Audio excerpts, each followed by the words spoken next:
ค่อยเคยว่าอลิแบบเราเห็นหน้าแล้วโอ้เช้านี่งามเด้เนาะมักเด้เราก็เว้าขึ้นเนาะก็ค่อยก็มักคือกันหยอกกันไปกันมานั่นน่ะหน่อยแบบนี้อย่าครึ่งหน่อยนึงเลยถึงหน่อยนึงบ่หน่อยนึงครึ่งบ่มันไปตัวทีบนะได้ทำบ่ไปบ่ได้เมียปลายเนาะตู่เนาะจังว่าปะบ่เฮ้ยปะตี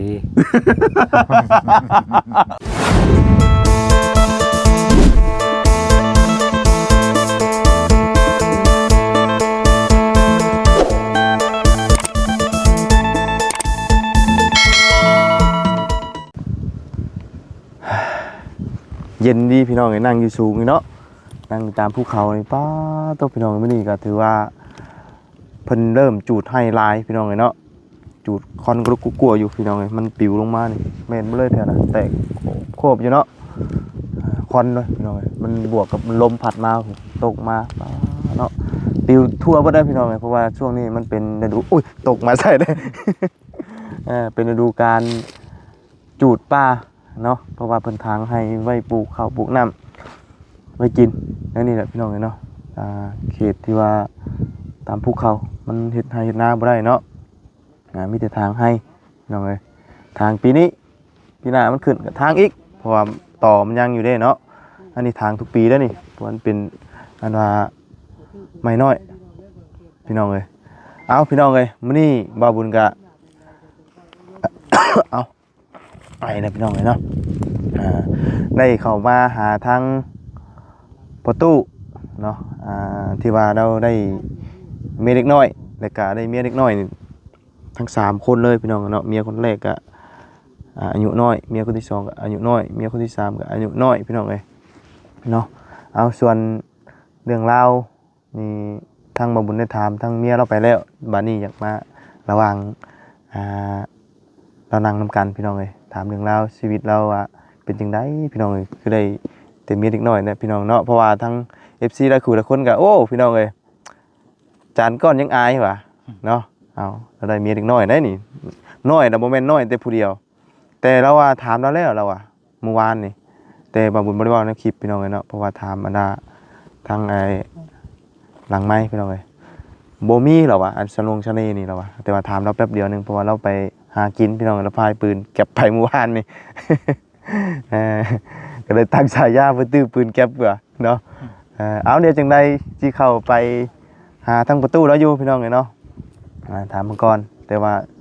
เพื่อนชาติเรานี่นะจะปลุกไม่เพราะว่าเราได้ปะได้เลิกกับเมียคนเก่าเนาะพี่น้องเลยเอาก่อนอื่นกราบสบายดีและสวัสดีพ่อพี่น้องกันเบิดสุขุสุคนพี่น้องกันเนาะพอๆกันมื้อนี้เดี๋ยวสิพาไปหาทางประตูเนาะมีเมียเด็กน้อย3คนเนาะมีแต่อายุน้อยๆพี่น้องเราเอาแต่ละคู่แต่ละคนนี่เนาะเป็นจังไดเนาะผู้ทางประตูเพิ่นเข้าไปถามข่าวอยู่พี่น้องเอ้ยเนาะทางเมียเรากับเพิ่นได้นั่งเฮียงกันซอยร้อยอยู่เนาะเอาพี่น้องเอ้ยเนาะFC บางคู่บางคนก็โอ้เนาะบ่แม่นแนวสิหัวเราะเนาะมันเพิ่นได้ผู้เฒ่าผู้หยังอันนี้ก็บ่าวบุญบ่ได้คิดในนั้นเด้อพี่น้องเอ้ยเนาะบ่าวบุญก็ถามไปเบิ่งเนาะว่าเป็นจังไดเรื่องราวเนาะบ่ได้ว่าไปยุ่งเรื่องส่วนตัวหรอกพี่น้องเอ้ยเนาะซึ่งหลายคู่หลายคนก็อยากฮู้พี่น้องเอ้ยเนาะอยากได้ยาดีเนาะแต่บ่มีหรอกพี่น้องเอ้ยบ่าวบุญจะไปถามเราอีกมื้อนี้ ไปบ่ไปได้เลยเนาะ ไปพี่น้องเอ้ยโอ้ยนั่งอยู่ห่มบกเย็นเลยพี่น้องเอ้ยห่มคักกะดิต้นนี่เนาะออกกับไฟขีดจะหนีกับปอมเตะโคบนี่พี่น้องเอ้ย ไปเนาะเตะต่อนี่พอแห้งแล้วป้าคือสิเป็นของเราได้เนาะเป็นเติร์ดอยู่นี่อันนี้ทางทุกปีได้เนาะตามเบิ่งเนาะเพราะว่ามันเป็นต่ออันน่ะต่อไม่เหื่อแต่ละปีเนาะโอ้ทั้งนั้นคือปลูกมังนัดแต่ว่ามันหกบ่หรือว่าจังได๋โอ้ขอบใจเด้อโดยโตใช้น่ะไปใช้ไปแล้วบ่ไปแล้วจะขึ้นเฮือนสิขึ้นเฮือนน่ะบ่โอ้มาพี่ก่อนเนาะ เอาน่ะไปไว้ก่อนบ่ โดยคักแน่นี่เนาะ โอ้ ฮะ บ่เน้นหนาดีแล้วหากระปุกใหม่เนาะโอ้ บุ่มลงมา โดยโอ้นอนอู่คักนี้เนาะมันเย็นเนาะ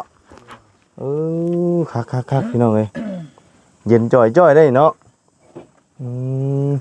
ใช้ ชาวนาบ่ ฮะ เย็นสบายชาวนา เย็นสบายชาวนาบ่ หรือว่าทุกข์กับตาชาวนา เอายังน้ำกินบ่ตู้นี่น้ำยังนี่น่ะ น้ำล้างมือล้างตีน น้ำห่วยบ่ นี่น้ำชามอยู่นี่ ฮะ น้ำชาม เอามีน้ำสางบ่อยู่นี่กะ ขุดชามอยู่นี่เลย เออ กินน้ำท่อพูด มันออกบ่ตู้ออกอยู่เนาะ นี่น้ำล้างมือล้างตีน โดยเอาตักเอาไว้นี่ ล้างถ้วยล้างรวมได้นี่อยู่ใกล้ๆครับ โดย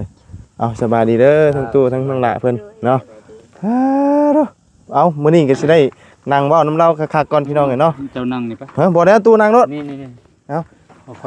ค่อยนั่งนี่ค่อยนั่งนี่ เฮ้ย นี่ก็นั่ง นั่งเคียงบ่ อืม ไปคักแล้วนี่เนาะ เคียงถิ่มแล้ว เคียงทิ่มแล้วบ่นั่งน้ำในเด้อมื้อนี้เด้อ นั่งได้ บ่ให้ติ บ่หายไม่ได้ เนาะเอาขออนุญาตนี่ไม้ในเด้อตู้เด้อ ได้ เนาะได้บ่ไปหากินวานนี่ บ่ได้ บ่ได้จ้ำ บ่ได้ ป้า มันอึด ไปหายังตู้วานนี่นะ หายิงนกยิงหนูยิงนกปลิว โอ้ หาวายหานี่นั่นแหละ แต่บ่ได้ หาผักหาหญ้า อืม หาเลาะงูหาเลาะเงี้ยวตามโผยตามห้อง ไปตลอดบ่ อืม อืมน้อย เขาเคยได้งูได้เอาได้หลาย หมูสิงบ่ บ่ชิงเลยนี่ยามหอนมันลงหวยได้ เอาเนาะครับไปหาอยู่หากินแต่ละมื้อแต่ละเว้นเนาะบ่ได้ค่อยได้อยู่ มาอยู่แล้วเฮ้ยกินมื้อนี้ยังมื้ออื่นกินมื้ออื่นยังมื้ออื่นอยู่เด้คนเฮาต้องได้หาตลอด ต้องหาตลอด อืม บ่ได้เอาเมียไปนำหมู่ไป มาแล้วเมียเราก็ต่างเนาะเพิ่นไปคือกันเราก็ไปสอนไปเนาะ บ่ เช่พุ่น เรียกเพิ่นน่ะ น้อย หาหน่อไม้ หาหน่อไม้บ่ เราว่าประตูบ่ให้ไปเฮ็ดได้เบี้ยงานนี่เราอ่ะแม่นบ่ เออก็บ่อยากให้เฮ็ดนั่นแหละ เพลงเนาะ อืม เพิ่นยังน้อยยังหนุ่มเนาะ เฮ็ดเบียกนักก็บ่อยากให้เฮ็ดเบาอย่างอยากเฮ็ดก็เฮ็ดแล้วแต่มันเนาะมันบ่อยากเฮ็ดก็อย่า บ่ได้บังคับเนาะ บ่ โดยอันเดดอนตอนนั้นก็ทางไปทางแล้วยังทางอีก อันนั้นของเจ้าบ่นั่นน่ะ บ่นี่ตัวนี้ลงไปหอด มีแต่ตอนนี้บ่ แม่นบ่ได้บ่ ของพ่อแม่เพิ่นพ่อเฒ่าเพิ่นนั่น บิดดินของเจ้าบ่ล่ะ ดินพ่อเฒ่าเฮาบ่มีหยังแล้วมาอยู่นำเพิ่นซื่อนะ อันเจ้านี่บ่ได้แม่นคนบ้านนี้บ่ตุ บ่คนอยู่แขวงชลวัน แข่งชาละวันบ่ บ้านหินลาดเมืองเหล่างามแขวงชลวัน แต่เป็นจังได๋มาได้เมียอยู่พี่นี่ มาเป็น ถึงในตู้ ทหาร เป็นท ท หาร หารตะกี้นี่เอาผู้นี้นี่เฮือนหลังนี่ อันนี้บ่เป็นเมียเก่าเจ้านะ เก่าไปพ่ออยู่เซโนพุ่นมันไปลิ้นน้ำพี่น้องเซโนพ่อจะพุ่นเอามาอยู่เนาะอยู่พี่ป้าพุ่นนี่ยังเอาพุ่น อันนี้น่ะป้าจักเดือนจักปีละตัวนี้ ห่วยปีปลาย2ปีดูไปจัก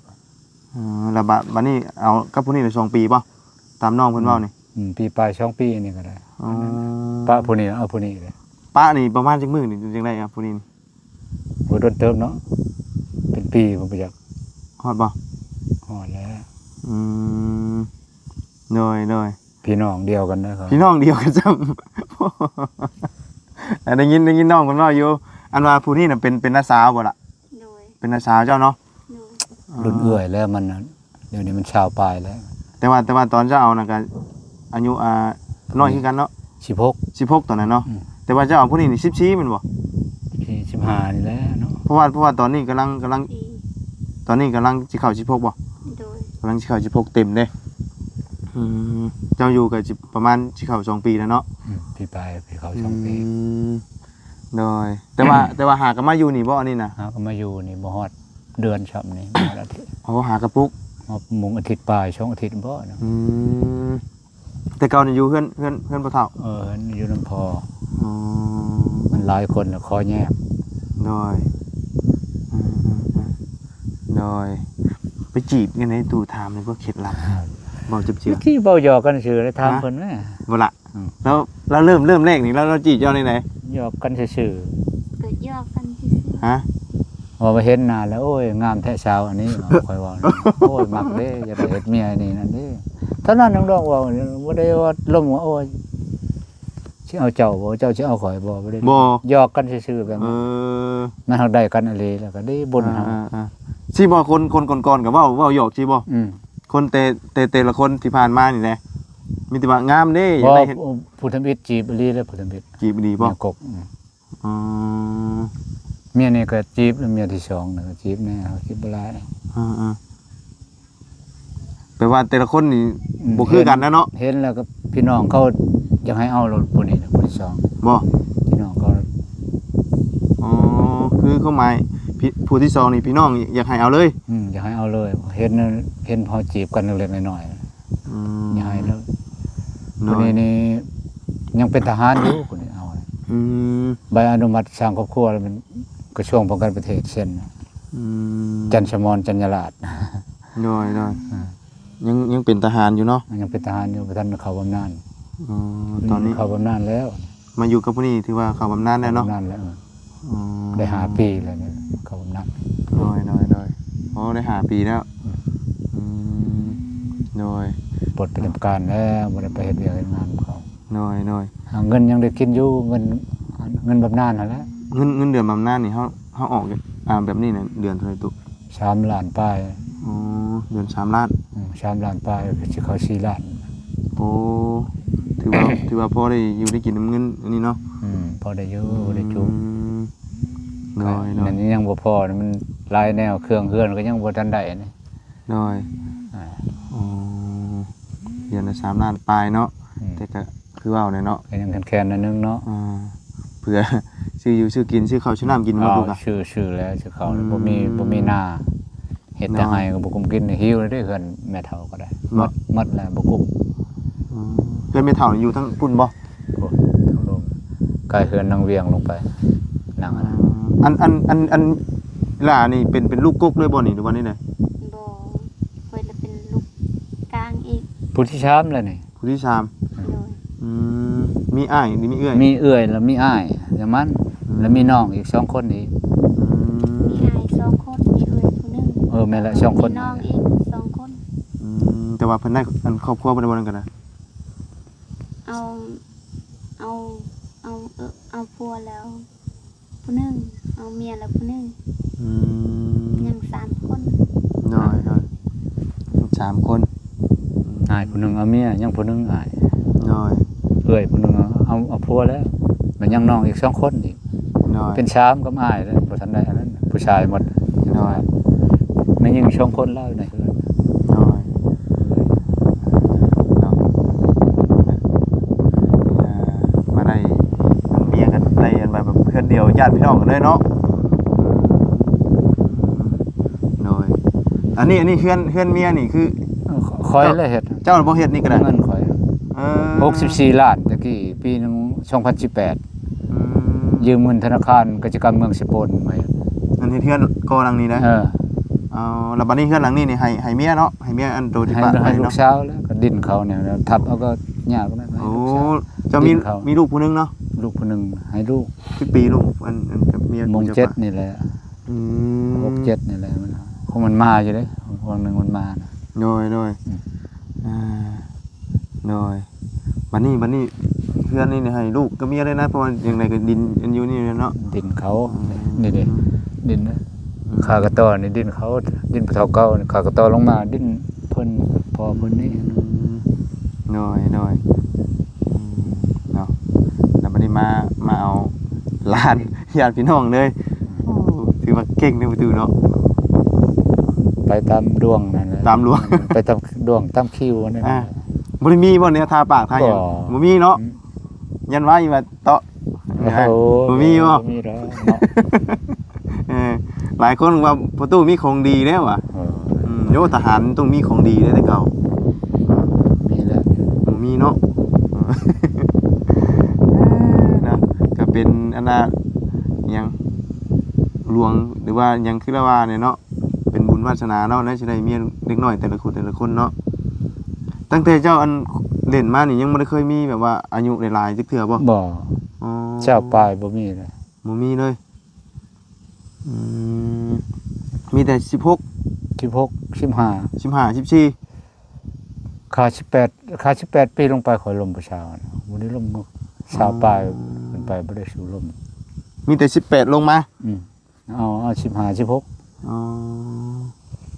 อ่าๆมีวิธีได้อันสาว18 16 ธรรมดานี่แหละธรรมดาเนี่ยบ่มีวิธีใดเลย เดินสิถามเมียเจ้าเด้ออันคำใดอันใดเราหยอดสุดแบบว่าประจำแบบว่าเรามาอันหยอกเจ้านี่ จะบ่ฮู้คือกัน ฮะคำ ข่อยเคยเว้าสิเจ้า คำใดที่ว่าบอกเรื่อยๆหั่นนะมาเห็นหน้าแต่ละเทื่อนี่ อ๋อนั่นนะ อ่า เราเห็นหน้าคอยตลอดกับเรายอกว่ามักอันนั้นอันนี้หั่นนะ อ่ามาแต่ละมื้อนี่เราสิว่ามักตลอดบ่ โดย เอ ข้ อ อยก็เลยตอบว่ามัก อ่า คือกัน เดี๋ยวเจ้าว่าเราว่าหยอกคืนอยู่บ่จ้ะ แม่นข่อยเคยเว้าอีหลีแบบเราเห็นหน้าแล้วโอ้เช้านี่งามเด้เนาะมักเด้ อ่า เราก็เว้าขึ้นเนาะก็ค่อยก็มักคือกัน หยอกกันไปกันมานั่นน่ะ เออ เท่านั้นดอกบ่ได้ล่มกันนะ หน่อยมีแต่ต่างฝ่ายต่าง เออ เว้าสวนหยอกกัน อ๋อ มันเลยจัดมีงานอะไร หน่อยบ่ได้ว่าจีบจริงจังนะเนาะมีตังคือเจ้ามาเห็นหน้ากับมักเด้อยากได้เฮ็ดเมียเด้ แบบนั้นแหละ ทางนี้ก็บ่ตอบมาข่อยก็มักคือกันอืม จ้างวงมันยังมาเดือนบดคืนเขาเฮ็ด ฮะ ตอนแต่งงานกับคน โอ้จนได้จ้างวงคุณบ่ เอา นะ จ้างวงยังเอามานะอืม แต่ว่า ตู้เท่ายังตู้มันวงตู้ วงตู้อยู่อัน อยู่ เจ็บปวดนี่บ่ อยู่นี่แหละ อืมน้อยเมียแต่ละคนนี่ประตูอันได้ผูกคอต่อแขนเบิดทุกคนได้บ่ แม่นหมดเป็นทางการหมดผู้นี้ก็กระทรวงประกันประเขตเช็ดใบอนุมัติสร้างครอบครัวผู้นี้ยังเป็นทหารเด้อบ่ทันออก น้อย กับผู้ทำอิฐ อืม ผู้นี้บ้านเมืองนี้ ถือว่าได้แต่งเบิดทุกคนเนาะ แต่งวัด ค่าดองแต่ละคนเท่าไหร่ตุ ก็มีแต่ผู้นี้ได้หลายเนี่ยก็ผู้นี้ก็สำคัญนะบ้าน สาวคือกัน ผู้ทหารหัน10ปลายนะ อ๋อ ทหารเอาทหารมีค่าดอง โอ้ เว้าซื่อ โอ้เมียคนทำอิฐนี่ทหาร ๆ เอาทหาร อืม โอ้ ทหารอยู่กองพันเดียว น้อยมาคนที่สองเป็นผู้นี้เนาะ เป็นผู้นี้ คนที่ บ้าน สาม หัวยืง ผู้นี้ ผู้นี้ เป็นหลานเนาะน้อยอยู่นำกันก็ถือว่าได้เกือบ2 ปี แต่ว่าผู้นี้จักปีนะ 5ผู้คนทำอิฐเลย อุลายเลยล่ะ10ปลายปีไปแล้ว ปลายปีอ๋ออันนั้นก็ปะกันบ่หรือว่าจังไง ปะ นี่ก็ปะเนาะอันนี้ก็ปะเอาพี่น้องเอ้ยถือว่าบ่ได้มีของดีหยังพี่น้องเอ้ยเนาะ มีแต่คำหยอดเนาะ คหยอดไปหยอดมา คำปากคำบอก คำปากคำเว้าเนาะ คำใส่คอก็บ่มีได้ให้เขา เออโดยขอถามไหมตุ อืม บ่ห่วงบ่ได้เมียเล็กน้อยแบบนี้ อย่าครึ่งหน่อยหนึงเลย ถึงหน่อยหนึงบ่ เขาหน่อยหนึง ครึ่งบ่ให้มันไปตัวทีบนะ เออโดย บ่ครึ่งจักดีก็เขาโลละเล่ซำได้ว่า บ่ได้เลยเนาะ ก็หึงนะหน่อยหนึงก็บ่หึงหลายก็บ่ดี เพราะว่าเว้าง่ายหึงลายมันก็สิอึดอัดผู้นี้เนาะ อ้าวแนวมาแล้วเว้า มันก็มีขีดอยู่เนาะ อึดอัดผู้นี้ก็หมู่ก็เว้าเลยหมอนั่นหึงเมื่อนั่นนี่นั่นเนาะ โดยเฮาก็ต้อง เว้าหึงก็บ่หึงก็ติดตามเขาแหล้วเบิ่งเขา อืม อย่างเขาโลเล่ๆน่ะ โดยยันไปนอกที่นอกทาง ไปบ่ถึง อืมโดยว่าคงหมายยันไปเล่นเนาะนอกที่นอกทางก็คือย ามนี้สมัยนี้สมัยลิ้นสมัยกินซ้ำ อืม เนาะ โดยเอาอันนี้ก็จะเล่นจะกินเด้ออีหลาเด้อเนาะเฮ็ดจังได๋ซะ โอ้เพิ่นได้เฮ็ด อ่า ชื่อบ่ เอาเนาะกะให้ฮักเพลงกันเนาะ ครับแล้ว แต่ว่าทั้งประตูสิฮักเพลง ค่อย อยู่แล้ว ค่อยแห้งโอ้ย แพงแล้วลูกเมียเลย อืม หายากได้เมียสิได้เมียแบบนี้ได้ เนาะ บ่แพงบ่ได้ เชื่อว่าหลายคนนี่อิจฉาเจ้าหลายเด้ ก็เชื่อ เพราะว่ามันซึ่งมันเป็นไปได้ยากเด้ อืม แต่มันมีอยู่หากแต่มันก็ส่วนน้อยเนาะ นี่ ส่วนน้อยที่ว่าเฮามีอายุปานนี้แหละประตูเท่าไหร่ก็ 65 อ้าวอีหล่าเจ้าว่า75จ้ะ ก็ค่อยก็เขาเห็นว่าเขาเซ็นตอนเขาคอดเขียนตอนดองหั่นเด้เราว่า75อยู่แล้ว 75บ่คือว่า65 อ้าวก็จะไปเบิ่งเล่น อืม 75บางเทื่อเฮาก็เขียนซื่อๆเนาะบางเทื่อมันบ่ฮอดบ่แม่นเฮาเขียนเฮาออกไปแล้วก็เอาไปเลย อืมหากแต่อยู่ราวๆ65เนาะ 60ปลายนี่แหละ 75บ่ฮอดเนาะอ๋อน้อยก็ช่วงเป็นทหารนี่ก็ถือว่าบ่ได้เฮ็ดเวียกหนักบ่ตุ บ่ได้เฮ็ดเวียกเลย เพราะว่าส่วนหลายก็เข้าค่ายเนาะ อยู่ค่ายทหารสิมีหยังคู่มือคือกันน่ะมีแต่หำเฮียนกันเมืองเฮียนกันทหารก็ใช่หันกว่าหันอยู่ในเดินในหยัง อ๋อ มันก็บ่ได้นักเลยนะมันก็บางเทื่อก็มีคือวังคอยอยู่เนี่ยเขาเป็นนายนะก็พ้นสั่งไปเฮ็ดให้นะประเคนก็ไปเฮ็ดให้แล้วทหารเฮ็ดให้ก็จะตั้งกันไป เฮ็ดให้แบบนี้บ่ ให้ปลูกข้าวนี่ล่ะ อืม ทางให้ อืม ผู้ใดมีหน้าขายได้มีหน้าก็เฮ็ดหน้าเขาให้เฮ็ดได้ อืม เฮ็ดข้าวเชิมหารายได้เด้อเขานะยามกินเลี้ยงกินซุ่มเนี่ยเอาเงินจนพวงนั้นชื่องัวชื่อควาย อืม กินม่วน น้อย บวกเสียงเงินคันเทิงให้ อืม คันเทิงเพิ่นก็ให้คือกัน น้อย แนวนั้น ประตูนี้ในยศหยัง พันตี พันตรีโอ้เฮาบ่ค่อยฮู้หรอกเรื่องเรียนยศพี่น้องแต่ว่าอยากถามเบิ่งนะพันตรีเนาะ กินเงินเดือนพันโท อืม เขาบำนาญเขานั่นคันจะได้พันโทกินเงินเดือนพันเอก ในนั้น น้อยเอกนี่ใหญ่กว่าโทเลยเนาะ ใหญ่แล้ว อืม พันตีพันโทพันเอกชุดในพันบัดนี้พลจัตวาพลตีพลโทพลเอก อืม ชุดอยู่หั่นชั้นทหาร น้อย ชุดอยู่ในพลเอกก็มีมหาจอมพลมีแต่รัสเซียกับอเมริกาจะเป็นไปได้ อืมน้อย อาชีพเฮานี่มีแต่พลเอกเท่านั้นแหละ อืม คือเฮาประเทศลาวเฮาก็มีพลเอก อยู่กระทรวงหมด อืมน้อย ชั้นทหาร อืม เฮาเข้าใหม่ปั๊บเขาจะห้องชั้นชองทหารชั้นชองเขาทหารใหม่ อ๋อ ๆเป็นเดือนเป็นปีหนึงขึ้นไปเขาจะเลื่อนชั้น10ตี10โท10เอกขึ้นไป ว่าที่ร้อยตีร้อยเอกร้อยโทขึ้นไปฮอดพลเอกหมด อืม ทำยากคนสิได้ อ๋อ กันพลเอกอยู่ระดับกระทรวงบัญชาเบิด โอ้ ทหารประเทศลาวนี่แหละ น้อยอืมน้อยก็กินเดียวบำนานเนาะ กินเดือนนานกินพันโท อืม กินเงินเดือนพันโท โอ้คำว่าเฮากินเดียวบำนาน คือเพิ่มยศขึ้นไปอีก เขาเพิ่มยศให้ได้ อืมน้อย กันเจะชั้นตัวจริงเจ้าพันโทแล้วเขาให้กินพันเอกเงินเดือนเป็นเงินเดือนพันเอกให้ น้อย เจ้า น้อยเอาเพิ่มเป็น เพิ่ม เงินเดือน เพิ่มยศหนึ่ง หยดหนึงอืมน้อยเนาะหลังจากออกมาแล้วก็ทางหัวทางให้มันเนาะตู้เนาะ ทางให้แล้วนี่เฮาก็แล้วนี่มันพอเฮา สิปลูกยังตู้นี่น่ะสิปลูกข้าวบ่คือสิปลู แผ ก นแม่เพิ่นก็จะว่าปลูกปีตำอิดแล้วปลูกเขาเนี่ยปลูกไม้วิกเลย อันนี้บ่ แถวนี้นี่ อ๋อ นี่ลงจำมันห้องพุ่นละ น้อย แทนเอาพุ่นไปดินเขาตัวนั้น อ๋อ ตัวพุ่นดิน อันนี้สิ เขา เฮ็ดนํกันบ่กับอันเมทัลนี่ เฮ็ดน้ำกันเฮ็ดน้ำเพิ่น อ๋อคือบ่ได้แยกเฮ็ดเนาะ บ่ได้แยกเพิ่นมาแยกเขาน้ำจำปาก็ได้มากก็เพิ่นปั้นให้กินอยู่พุ่น อืม นั่น แต่ว่าตอนนี้น่ะทั้ง เฮ็ด อัน น้ำเพิ่น ประตูนี่แยกครัวมากินอยู่พี่แล้วบ่ แยกมาแล้วอยู่พี่ อ๋อแยกมาอยู่กินอยู่สองคนแล้วเนาะ อืม เพราะว่าเฮือนเราก็หากระตั้งเนาะไม่อย่างโบงย่อมบ่แม่นบ่ บ่แม่น บ่แม่นบ่ ใหม่อยู่ป่า อ๋อเห็นถากกาบมันสิดอกคิดว่าไม่อย่างโบง เขาก็จะเอายางโบกมาเฮ็ดดู เออพี่น้องไงเนาะจะได้มาหาประตูตาม FC เรียกร้องพี่น้องเนาะให้มาหาประตูเราอีกแน่ว่ะเนาะเอาใจดีพี่น้องเอ้ยเนาะว่า หึงหวงบ่มันก็มีเล็กน้อยเนาะ เล็ก เรื่อง น้อยๆน้อยๆ อ่า บ่แม่นหึงนะ เรื่อง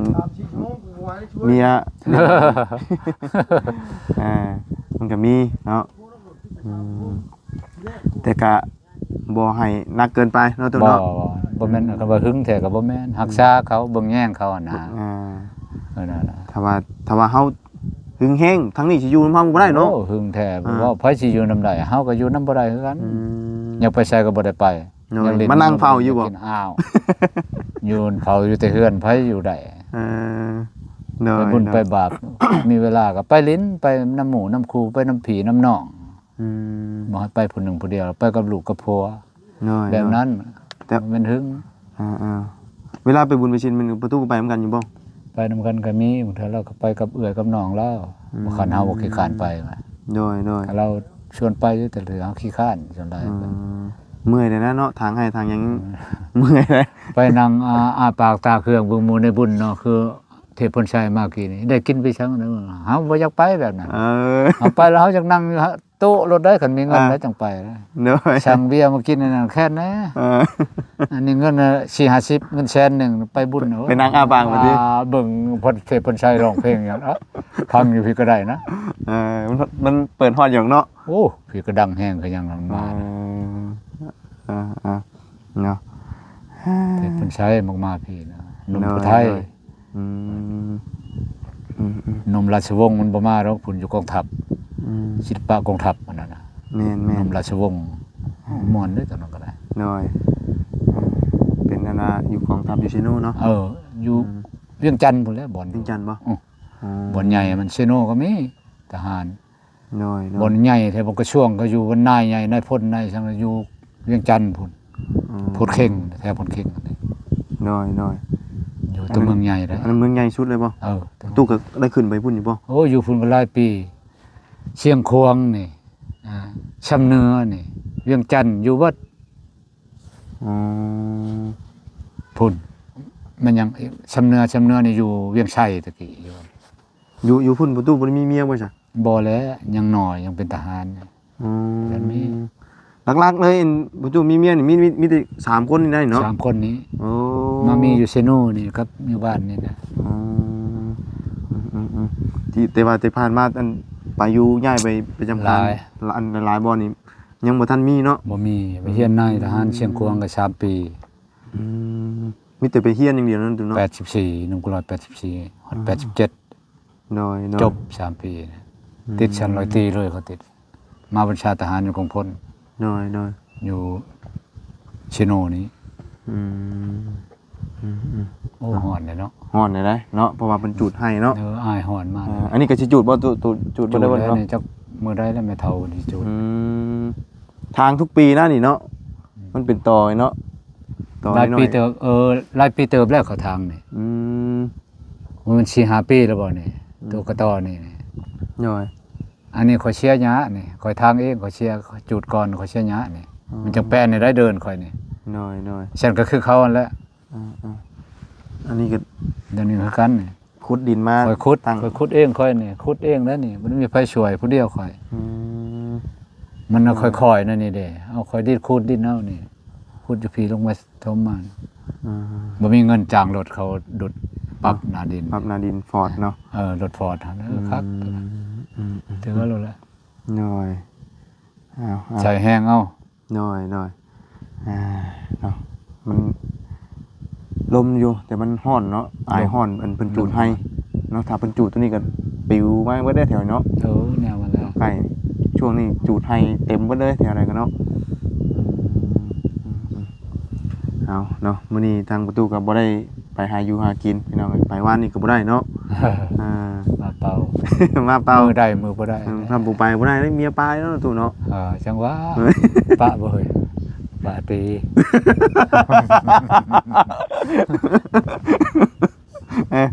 บ่ป้าที่เราถาม โอ้ยว่าหยอกเด้อพี่น้องไอ้ให้ตู่เราหยอกเมียเราเนาะ ต้องหาอยู่หากินให้เมียได้แล้วว่า อยู่หากินมันก็มีมือได้มือบ่ได้แล้ว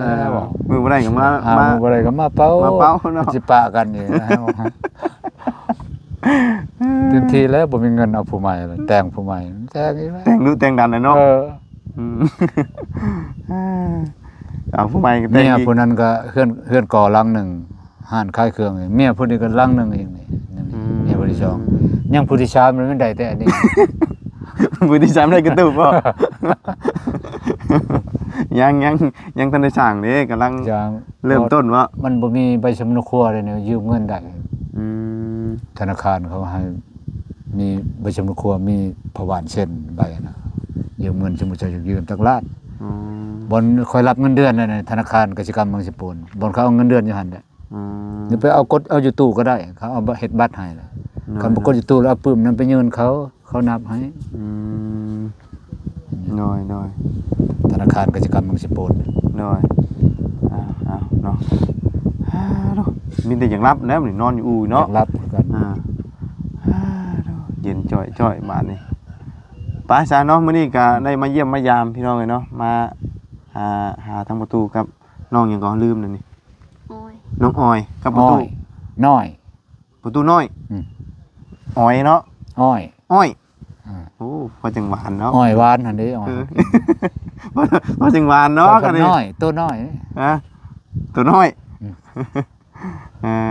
คนบ่ใหญ่นะน้อยซะ น้อยเอาชื่อเด้อพี่น้องเอ้ยคำหยอกสาวเนาะนี่โอ้เจ้าคืองามแท้อยากได้เฮ็ดเมียเดิล่ะวะเนาะแต่ทั้งนี้ก็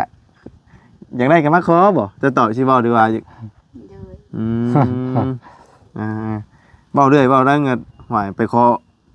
เฮ็ดให้ตู้ให้ไผไปขอให้ทำอิฐนี่ นี่พอลานนะเขาตั้งพอลาน อืม พอติงพอลานนี่ น้อย เวลาคอเวลาแต่งมีพอลาน อืมอันว่าอันโทรตุอันว่าประตูปะกับพวกนี้แล้วประตูบ่ได้อยู่นี่บ่หรือว่า อยู่นี่ อยู่นี่ อยู่เฮือนเพิ่นนี่แหละป้ากับเพิ่นน่ะไปอยู่เฮือนเพิ่น อ๋อ ไปนอนในเฮือนเพิ่น ที่ไปที่มานี่คือเจ้าป้ากับอันว่านี่ล่ะไปอยู่เฮือนเพิ่น นอนอยู่เฮือนเพิ่นนี่ โอ้นอนอยู่หั่นเลย อืม โอ้ เพิ่นหับเอา อืม เพิ่นถามได้บ้านนะการจะตั้งบ้านเพิ่นถามว่าเจ้าสิอยู่เฮือนหลังใดเจ้าสิอยู่นำไผอยู่เจ้าสินอนเฮือนหลังใดเป็นเฮือนหลังนั้นเป็นผู้เบิ่งผู้แย่งเจ้าจะมักอยู่เฮือนหลังใดขออยู่เฮือนเพิ่นนี่ บวกกับหมักเพิ่นแหน่ อ่า ก็เลยได้โอกาสเลย อยู่หันแต่งงานกันบัดนี้เพิ่นจัดงานขึ้น หน่อยเอาเนาะ นั่นจุดอีกแล้ว จุดอีกเลย โอ้พี่ทาง เนาะ ลม แต่ มัน ดำพี่น้องเลย ลมมาหาเฮาซับอีก ลุมจำเนาะเอาสตูเฮากับบริเชอร์อย่างมาฝากเด้อมีแต่ให้ประตูไปซื้อลาบกินนะตู้เด้อ โอ้ เพราะได้ ใจละลาย แซ่บๆเนาะ จ้ะ สู่ลูกสู่เมียกิน จ้ะจะอยู่ดีมีแฮง โดยเป็นหยัง เจ็บ ตุ๊ จะได้ใครจะมี น้อยเนาะตู้เนาะซื้ออยู่ซื้อกินให้เมียเอาได้พี่น้องเลยเนาะ จ้ะ เพลงเมียแห้งเลยพี่น้องประตูเนาะยอมหับเลย นี่ไผโทร หมูเนาะโทรเข้ามา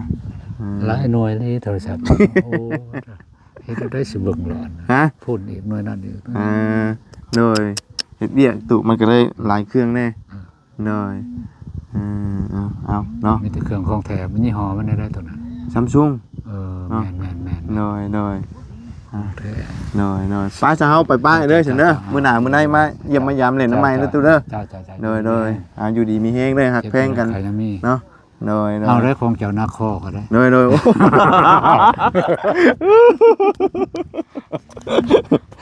หนักคอเด้อพายปืนมาทำกันตุ บ่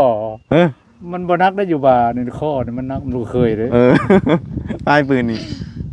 ปืนสั่นก็ได้ถือป่ะ ปืนฉันข่อยบ่เขาให้อยู่ อ๋อ หาเก่ามันนักคือกันปืนหาเก่าปืน นักเอวป่ะ ของรัสเซียมีแต่เล็ก อ๋อ ยังได้เบยัดหน่อยๆเท่านี้ น้อย ลูกเคมีนั่นป้องกันตัว โดยชั่วโมงนี้มีแต่ปืนแก๊ปป่ะ เป็นแก็บเป็นแก็บพอได้กินนกกินหนูพอได้ปนน่ะนะ โดย นกปลิวตัวหนึงก็แป้งปูมาตั้มให้เมียสู่เมียกินลวกพักลวกเท่านั้นหนึงดอกประมาณบ่ได้ไม่อื่นอันช่องมากก็รักษาตัวนอน นอน ไก่หมูนั่นยังนี่นะ บางเทื่อมีหยัง อ้าวฮอร์โมนหัวหมูนอุ่นใจนั่น แม่น ได้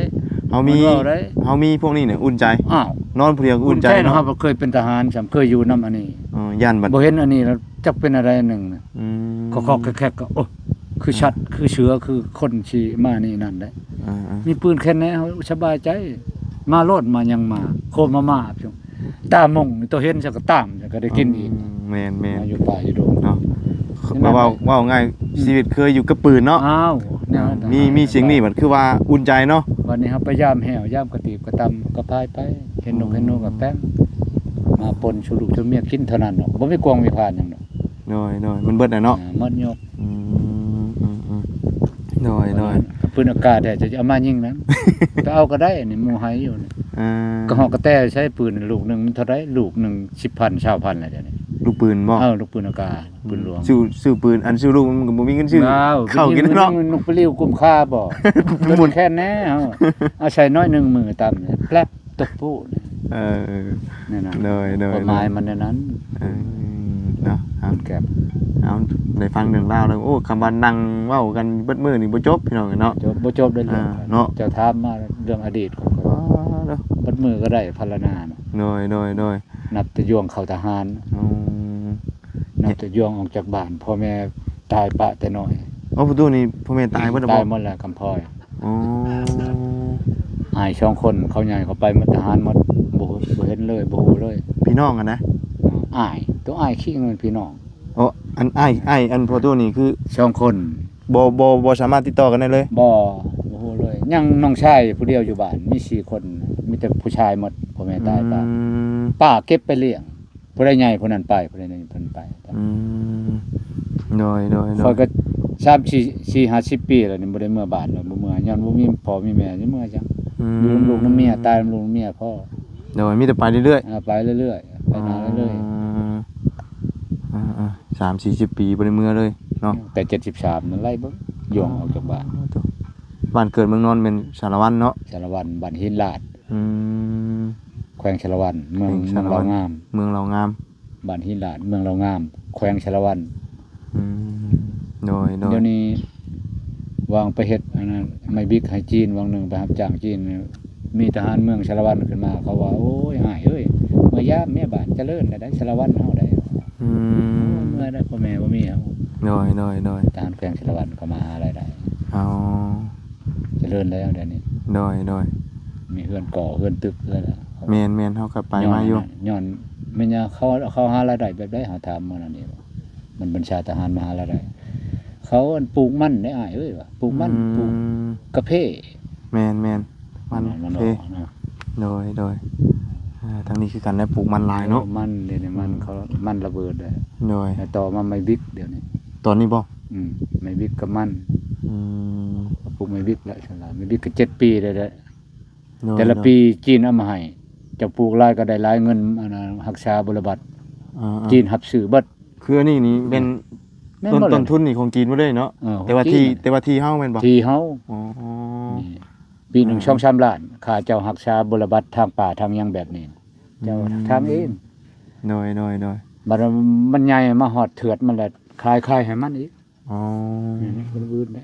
หับห้องชื่ออยู่แล้ว ครับเอาชื่อเท่าไรบ่อัน โดยอ่า มันแก่เมื่อบานมันผุด โดยป้าจะตู้เฮาไปป้าเด้ เจ้า โดยอยู่ดีมีแห้งเด้อโดยเดี๋ยวมาเยี่ยมมายามใหม่เด้อ เจ้า เดี๋ยวมามื้อหน้าบางเทื่อเราได้หนูพอได้กินหนูเราได้พี่น้องเอ้ยเนาะเราเข้าป่าเข้าดง มันพอหนูพอยังได้กินอยู่หรอก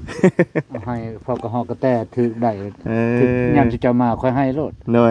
ค่อยเคยกินแล้วค่อยป้าสิเจ้ากินอันนี้มันบ่ได้ โดยป้าจะไปเลยเด้อ เจ้า โดยอยู่ดีมีแห้งเนาะเอามื้อไหนได้จังมาอันขอกินน้ำเราพี่น้องเอ้ย เจ้า เนาะ โอ้ยเพื่อนน้อย เงินน้อยโอ้น้อยก็น้อยเน่นว่ามันก็เข้ากันแล้วว่าเมียกับเมียน้อยว่าน้อยบ่เคย ก็ใหญ่อยู่ดิ ตัวใหญ่ เอาพี่น้องเอ้ยคักประตูแล้วนี่พี่น้องเอ้ยอารมณ์ดีเลยพี่น้องเอ้ยไปซาพี่น้องเอ้ยผมเจอกันใหม่พี่น้องเนาะวันนี้กลับมาหาทางประตูเนาะนางเว้าเรื่องราวอดีตเก่าเป็นทหารพี่น้องเอ้ยเนาะปืนนี้โป้งมาเดียวตกตุ้ยรถเราว่ะขอแต่เน่เราว่ะเนาะไปซาพี่น้องสำหรับคลิปนี้ก็นำลาก่อนพบเจอกันใหม่ ขอบคุณแฟนพี่น้องเด้อ FC เด้อที่เข้ามาติดตามนะครับชมพี่น้องกันเนาะสำหรับมื้อนี้ไปแล้วพี่น้องสบายดีและสวัสดีไปพี่น้องกันเบิดสุขุทุกคนบ๊ายบายไป